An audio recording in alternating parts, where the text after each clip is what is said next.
नमस्कार। आज हम भारत के एजुकेशन सिस्टम में हो रहे एक बहुत बड़े बदलाव की बात करने वाले हैं। ये है नेशनल करिकुलम फ्रेमवर्क 2023 यानी राष्ट्रीय पाठ्यचर्या रूपरेखा 2023। चलिए इसके 12 सबसे जरूरी सिद्धांतों को एकदम आसान भाषा में समझते हैं। तो आज हम क्या क्या देखने वाले हैं। सबसे पहले समझेंगे कि ये नई रूपरेखा असल में है क्या। फिर इसके सिद्धांतों को 3 खास ग्रुप्स में बांट कर देखेंगे और आखिर में जानेंगे कि इन सब का निचोड़ क्या है। तो चलिए सबसे पहले यही सवाल उठाते हैं कि आखिर ये एनसीएफ 2023 है क्या। देखिए, ये सिर्फ कोई सरकारी डॉक्यूमेंट नहीं है, बल्कि ये हमारी शिक्षा को देखने के नजरिए में एक बहुत बड़ा बुनियादी बदलाव है। इसका सबसे बड़ा मकसद क्या है? मकसद ये है कि क्लासरूम को रट्टा लगाने वाली जगह से बदलकर एक ऐसी जगह बनाया जाए जहां बच्चों का हर तरह से विकास हो, वो सवाल करना सीखे और सीखना उनके लिए एक मजेदार अनुभव बने, कोई बोझ नहीं। तो चलिए अब आते हैं सिद्धांतों के पहले ग्रुप पर, और इसका पूरा का पूरा फोकस है स्टूडेंट पर। यानी अब सीखने सिखाने की पूरी प्रक्रिया बच्चे को केंद्र में रखकर बनाई जाएगी। पहला सिद्धांत है चाइल्ड सेंट्रिक एजुकेशन, जिसे हम कहते हैं बाल केंद्रित शिक्षा। इसका सीधा सा मतलब है कि अब शिक्षा बच्चे के हिसाब से होगी, ना कि बच्चा शिक्षा के हिसाब से चलेगा। हर बच्चे की रुचि, उसकी क्षमता और सीखने की रफ्तार अलग होती है, और अब इसी बात का ध्यान रखा जाएगा। अगला है होलिस्टिक डेवलपमेंट, यानी समग्र विकास। अब पढ़ाई सिर्फ किताबी ज्ञान या अच्छे नंबरों तक सीमित नहीं रहेगी। बच्चे का दिमागी, शारीरिक, मानसिक और इमोशनल यानी हर तरह से विकास हो, इस पर जोर दिया जाएगा। और इसी से जुड़ा है तीसरा सिद्धांत, इंक्लूसिव एजुकेशन या समावेशी शिक्षा। ये पक्का करता है कि क्लास में हर एक बच्चे को, चाहे उसकी ज़रूरतें कुछ भी हों, सीखने का बराबर का मौका मिले, बिना किसी भेदभाव के। मतलब कोई भी बच्चा पीछे नहीं छूटना चाहिए। ठीक है, तो स्टूडेंट तो आ गया सेंटर में, पर अब सवाल ये है कि सीखने का असल तरीका कैसे बदलेगा। सिद्धांतों का अगला सेट हमें यही बताता है। यहाँ एक बहुत बड़ा बदलाव है एक्सपीरियंशियल लर्निंग की तरफ, यानी अनुभव आधारित अधिगम। सीधी भाषा में कहें तो करके सीखना। अब सिर्फ थ्योरी रटने के बजाय बच्चे एक्टिविटी, एक्सपेरिमेंट और प्रोजेक्ट्स के जरिए सीखेंगे, जो असल जिंदगी से जुड़ा हो। और हाँ, ये सीखना सिखाना मजेदार भी होना चाहिए। यहीं पर आता है जॉयफुल लर्निंग का कॉन्सेप्ट, यानी आनंददायक शिक्षा। इसका मकसद है कि क्लास का माहौल डर वाला न हो।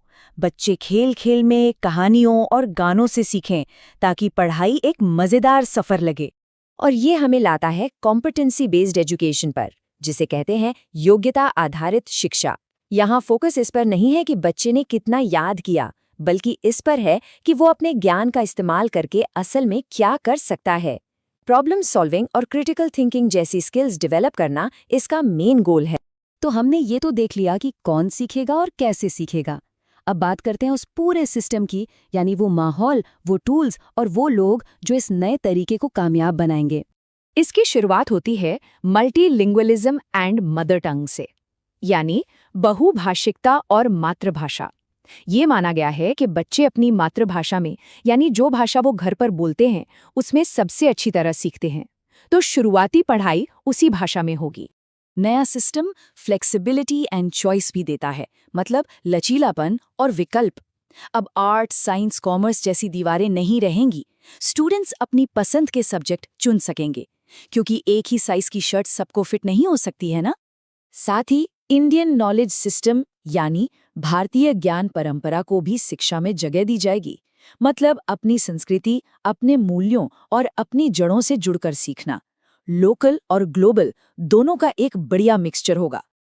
अच्छा, इन सब को सपोर्ट करने के लिए असेसमेंट रिफॉर्म्स भी हैं, यानी मूल्यांकन में सुधार।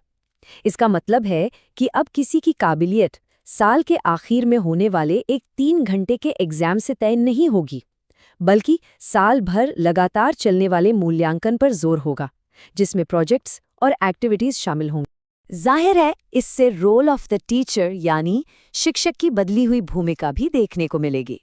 अब टीचर सिर्फ जानकारी देने वाले नहीं, बल्कि सीखने के सफर में एक गाइड, एक मेंटर और एक मोटिवेटर की भूमिका में होंगे। और आखिर में ये पूरा सिस्टम लाइफ स्किल्स डेवलपमेंट पर फोकस करता है। मतलब जीवन कौशल का विकास, जैसे टीम में काम करना, अपनी बात सही से रखना, सही फैसले लेना। ये वो स्किल्स हैं जो बच्चों को सिर्फ एग्जाम के लिए नहीं बल्कि जिंदगी के लिए तैयार करती हैं।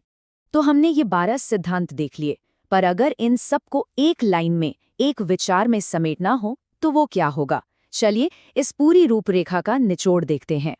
तो इन सबका सार यही है, खासकर जो लोग एग्जाम्स की तैयारी कर रहे हैं उनके लिए ये फॉर्मूला बहुत काम का है। NCF 2023 का मतलब है बाल केंद्रित, साथ में समग्र विकास, योग्यता आधारित और सबसे जरूरी आनंदमय शिक्षा। ये 4 पिलर्स ही इसकी पूरी बुनियाद हैं। और ये क्यों जरूरी है, ये हमें एग्जाम में आने वाले सवालों से साफ पता चलता है। सवाल सीधे सीधे यहीं से बनते हैं, जैसे NCF 2023 का मुख्य सिद्धांत क्या है, या बाल केंद्रित शिक्षा का क्या मतलब है। ये सब वही बातें हैं जिन पर हमने अभी चर्चा की है। ये सब हमें एक आखिरी और सबसे बड़े सवाल पर लाकर छोड़ता है। सोचिए, अगर ये सारे सिद्धांत सही में जमीन पर उतर गए तो हमारे देश के क्लासरूम की तस्वीर असल में कैसी होगी? ये एक ऐसा सवाल है जिस पर हम सबको विचार करना चाहिए।